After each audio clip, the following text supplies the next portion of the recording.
du deuxième livre des martyrs d'Israël. En ces jours-là, Éléazar était l'un des scribes les plus éminents. C'était un homme très âgé et de très belle allure. On voulut l'obliger à manger du porc en lui ouvrant la bouche de force.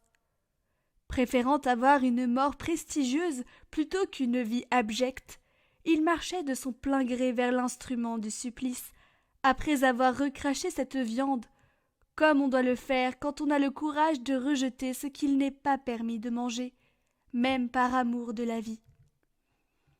Ceux qui étaient chargés de ce repas sacrilège le connaissaient de longue date.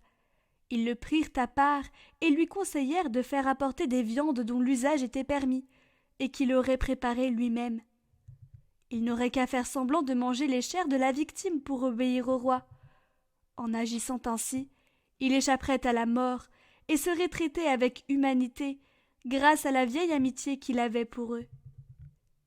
Mais il fit un beau raisonnement, bien digne de son âge, du rang que lui donnait sa vieillesse, du respect que lui valaient ses cheveux blancs, de sa conduite irréprochable depuis l'enfance, et surtout digne de la législation sainte établie par Dieu. Il s'exprima en conséquence, demandant qu'on l'envoyât sans tarder au séjour des morts.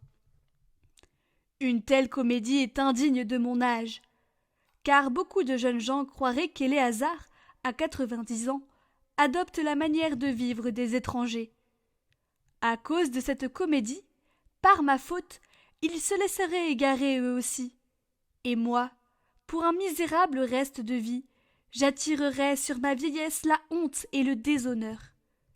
Même si j'évite, pour le moment, le châtiment qui vient des hommes, je n'échapperai pas, vivant ou mort, aux mains du Tout-Puissant.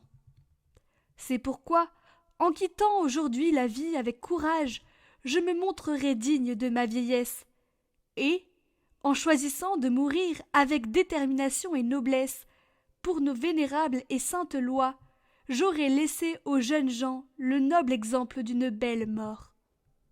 Sur ces mots, il alla tout droit au supplice. Pour ceux qui le conduisaient, ses propos étaient de la folie. C'est pourquoi ils passèrent subitement de la bienveillance à l'hostilité. Quant à lui, au moment de mourir sous les coups, il dit en gémissant : « Le Seigneur, dans sa science sainte, le voit bien.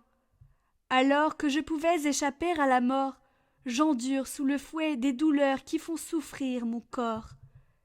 Mais dans mon âme je les supporte avec joie, parce que je crains Dieu. » Telle fut la mort de cet homme. Il laissa ainsi, non seulement à la jeunesse, mais à l'ensemble de son peuple, un exemple de noblesse et un mémorial de vertu.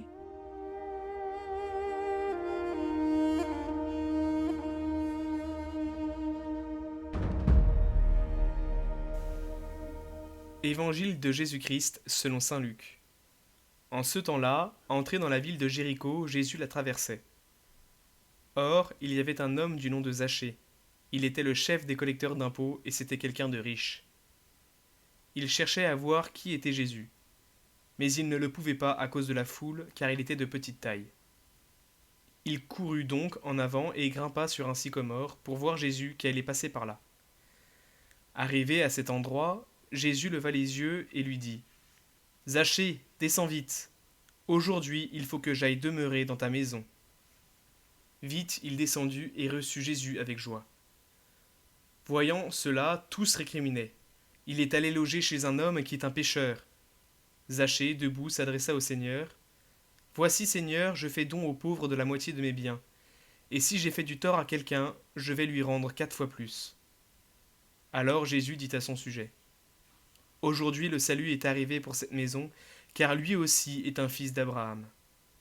En effet, le Fils de l'homme est venu chercher et sauver ce qui était perdu. »